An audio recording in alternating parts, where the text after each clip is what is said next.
নমস্কার বন্ধুরা, চলে এসেছি জাভাস্ক্রিপ্টের আরেকটা নতুন ভিডিও নিয়ে। আজকে আমরা জাভাস্ক্রিপ্টে যে অবজেক্ট সিরিজ আছে তার মধ্যে আমরা অবজেক্টের মধ্যে ফাংশন কিভাবে ইউজ করব এবং তার সাথে অবজেক্টের মধ্যে অবজেক্ট কিভাবে ক্রিয়েট করব। তো চলো আমরা যাব আমাদের কোড এডিটরে। তো এখানে আমি অলরেডি আমাদের যে পুরনো ভিডিওর যে ডেটাটা আছে, কোডটা সেটা আছে, এর মধ্যেই আমি কী করবো, ফাংশন ক্রিয়েট করবো। তো আমি আগে এই লেট বিটাকে উড়িয়ে দেবো, একে এখানে শুধু এ প্রিন্ট করব। ওকে, তো আমি আরেকটা প্রপার্টিস নেবো। এখানে ফাংশন নিতে গেলেও তোমাকে আগে একটা প্রপার্টিসই নিতে হবে। তো আমি প্রপার্টিস, চলো কি নেওয়া যায়, আমি এখানে নিই ফাং আচ্ছা, ফাংশন আমি ডাইরেক্ট নিতে পারি না, ফাংশন একটা রিজার্ভ কিওয়ার্ড। তো আমি এখানে নেবো কি প্রিন্ট, কারণ আমি এখানে প্রিন্ট করব। প্রিন্ট করার পর এখানে আমি আমাদের ফাংশন লিখবো। আমি আগেই বলেছিলাম ফাংশন একটা রিজার্ভ কিওয়ার্ড, যখন তুমি ফাংশন লিখবে তো ওই কিওয়ার্ডটা কল হয়ে যাবে। এবং ফাংশনে এখানে তোমরা কোনো নেম দেবে না, কারণ আমরা কি ফাংশন আমরা অবজেক্টের মধ্যে ইউজ করছি, কারণ আমরা জানি ফাংশন যখন ইউজ করতে হয় তাকে একটা স্পেসিফিক নেম দিতে হয়। এখানে আমরা ফাংশনের কোনো নেম দেবো না, ভেবে নাও এই প্রপার্টিসটা হচ্ছে ফাংশনের নেম। তো ফাংশন লিখব, ফাংশন লেখার পর ব্র্যাকেটস অন অ্যান্ড ক্লোজ, তারপরে কার্লি ব্র্যাকেট অন। এর মধ্যে আমরা আমাদের রিটার্ন করব। রিটার্ন কাকে করব, আমার নেম এর এজটাকে প্রিন্ট করবো। তো রিটার্ন রিটার্ন লিখবো। এখানে আমরা দিস কিওয়ার্ড ইউজ করবো।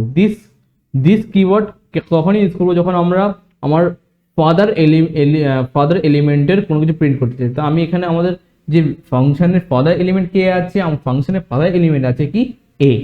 ওকে, তো আমি এর মধ্যে থাকা যে প্রপার্টিস আছে তাকে আমি প্রিন্ট করতে চাই। তো আমি এর মধ্যে থাকা প্রপার্টিস হচ্ছে কি নেমকে আমি প্রিন্ট করবো, নেম প্লাস এজটাকে করবো। তো আবার লিখবো দিস ডট এজ। ঠিক আছে, তো দেখো দিস আমরা কেন ইউজ করলাম, কারণ আমরা অলরেডি ফাংশনের মধ্যেই, কারণ এই কিওয়ার্ডের মধ্যেই আমরা কি করছি ফাংশন ইউজ করছি এবং কাকে প্রিন্ট করছি এর মধ্যে থাকা যে ভ্যালু আছে। তো আমরা কি বারবার একে প্রিন্ট করব না, এখানে এই যে মানে ফাদার এলিমেন্ট কি বারবার কল করব না। তো ফাদার এলিমেন্টের একটা রেফারেন্স দরকার, সেই রেফারেন্সের কাজ করবে কি এই দিস। তো দিস কখন ইউজ করি, যখন আমরা সেম মানে আমি যে এলিমেন্টকে প্রিন্ট করতে চাই সেই এলিমেন্টের যে প্রপার্টিসকে প্রিন্ট করতে চাই সেই প্রপার্টিসের জন্য আমরা একটা রেফারেন্স চাই। তো তার জন্য আমরা কি করব, এর রেফারেন্স কি করছি দিস ইউজ করছি। যদি দিস একটু কনফিউজিং লাগতে পারে তোমাদের মনে হয় দিসটাকে আমি ঠিক এক্সপ্লেন করতে পারিনি, তোমরা প্লিজ কমেন্ট করবে যে আমি দিসটাকে আমি বুঝিনি। দিসের উপরে স্পেসিফিকলি ভিডিও বানাও। দিস কিবোর্ড একটা ছোট কিবোর্ড, খুব একটা কঠিন নয়, বাট অনেক সময় কনসেপ্টটা একটু একটু কনফিউজিং হয় মানুষের। তো এটার জন্য আমি আলাদা ভিডিও বানিয়ে দেবো যদি তোমরা কমেন্ট করো। তো দিস আমি ইউজ করলাম, দিস নেম দিস এজ। এবার নেম আর এজটা করে দিয়ে পাচ্ছি এই এখান থেকে পাচ্ছি। ঠিক আছে, তো এবার আমি একবার প্রিন্ট করবো। তো আমি এটা কনসোলই করবো, প্রথমে কনসোল ডট লগ তারপর একে প্রিন্ট করব। দেখো এখানে অবজেক্ট দেখাচ্ছে এবং এর মধ্যে দেখো এফ নামে একটা প্রিন্ট এফ নামে, দেখো আমরা এখানে প্রিন্ট প্রপার্টিস দিয়েছিলাম, তার মধ্যে যে ডেটা ভ্যালু হচ্ছে সেটা হচ্ছে এফ। F means function. দেখো এখানে দেখাচ্ছে ফাংশন, হ্যাঁ এখানে আমার লিখেও দিচ্ছি, পুরো কোডটাও দেখা যাচ্ছে ফাংশন রিটার্ন কি দিস এন্ড এজ করছি। তো আমি এটাকে অন করবো। দেখো ফাংশন লোকেশন এফ নামে, স্কোপ আছে, স্কোপের যে প্রপার্টিস আছে সেগুলো দেখিয়ে দেবে। ঠিক আছে, ফাংশনের। তো আমি এসব তো বুঝলাম অবজেক্টের মধ্যে ফাংশন আছে, কিন্তু ডেটাটা দেখবো কোথায় সেটাও দেখাও। তো তার জন্য আমরা কি করব, তো ব্যাপার হচ্ছে আমি এখানে দেখাচ্ছি তো যে ডেটাটা আমার সেভ, ডেটাটা মানে আমার অবজেক্টের মধ্যে কি আছে, আমার অবজেক্টের মধ্যে ফাংশন, বাট ফাংশনটা প্রিন্ট হচ্ছে না। তার জন্য কি করবে, আমি যে ফাংশন প্রপার্টি দিচ্ছি যেহেতু এটা একটা ফাংশন, তাই একে প্যাকেট অন অ্যান্ড ক্লোজ। আমরা কি জানি যে ফাংশন কোথায় কল হবে, যেখানে আমরা এরকম প্যারেন্থেসিস অন অ্যান্ড ক্লোজ হবে। তো সেভ করার পর আমি কনসোলে যাব। কনসোলে কি দেখো যে সৌরভ প্লাস 24। আচ্ছা, এখানে সৌরভ প্লাস কি, সৌরভ হচ্ছে নেম অ্যান্ড 24 হচ্ছে এজ। তো আমরা এটাকে প্রিন্ট করেছি। তো একবার এটা আমরা ডকুমেন্ট ডট রাইটের মধ্যে করব। তো আমি এখানে ডকুমেন্ট ডট রাইট লিখবো। ডকুমেন্ট ডট রাইট লেখার পর দেওয়াই আছে, প্রিন্ট করব। দেখো এখানে আমি এটাকে ক্লোজ করি, সৌরভ প্লাস সৌরভ অ্যান্ড 24। ওকে, এবার আমরা তো ফাংশন শিখে গেছি কিভাবে অবজেক্টের মধ্যে ফাংশন ইউজ করতে, এবার অবজেক্টের মধ্যে অবজেক্ট ক্রিয়েট করবো।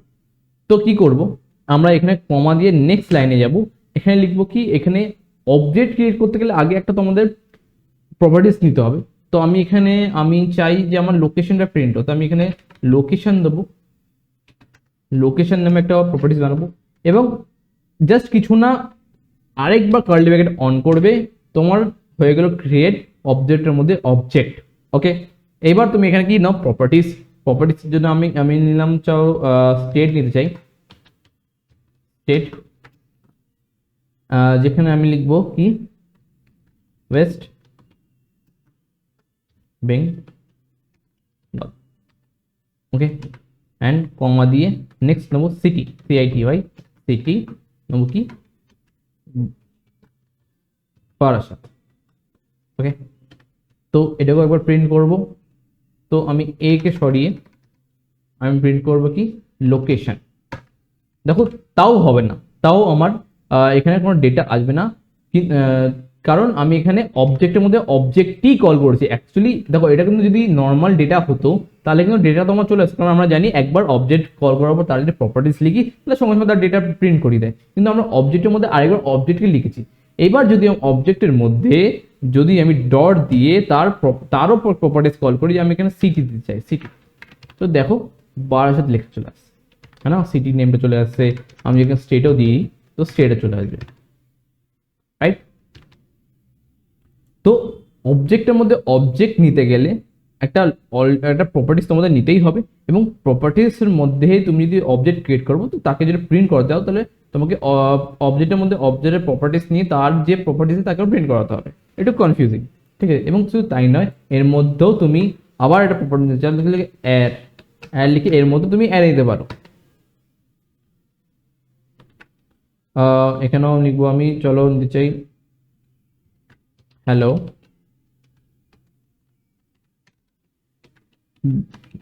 বল, এইটুকুনি থাকুক, এবং এর মধ্যে আমি ফাংশন নেব,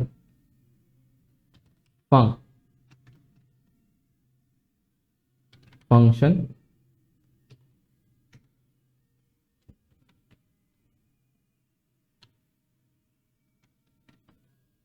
ফাংশন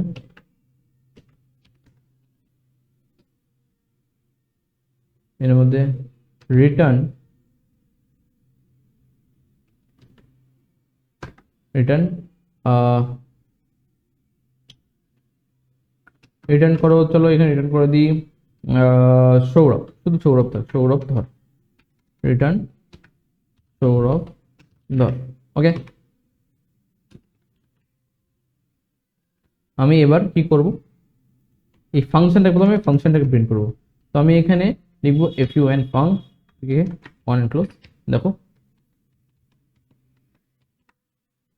সৌরভ ধর প্রিন্ট হয়ে গেছে। এবং শুধু তাই নয়, আমি যদি এই মধ্যে আবার অ্যারো প্রিন্ট করতে চাই, আমি এটাকে রিমুভ করে দেবো, রিমুভ করে আমি এখানে অ্যাড লিখবো, অ্যাড লিখে সেভ করব। দেখো বলো চলো, এবং স্পেসিফিকলি আমরা এর যে ইন্ডেক্সটাও দিতে পারি, আমি ইন্ডেক্স 1 আছে, ইন্ডেক্সটাও বলো চলে আসবে, ঠিক আছে। তো অবজেক্টের মধ্যে কীভাবে আমরা অ্যারে ইউজ করবো, অবজেক্টের মধ্যে কীভাবে আমরা অবজেক্ট ইউজ করবো, অবজেক্টের মধ্যে কীভাবে ফাংশন ইউজ করবো, এই টোটাল ব্যাপারটাও শিখে গেছি। তো এবং তার মধ্যে কীভাবে ফাংশন অ্যারে দুটো ইউজ করতে পারি সেটাও আমরা জেনে গেছি। তো আজকের জন্য এইটুকুনি, নেক্সট ভিডিওতে আমরা শিখবো অ্যারে অফ অবজেক্ট। তো চলো নেক্সট ভিডিওতে দেখা হচ্ছে, টাটা বাই বাই।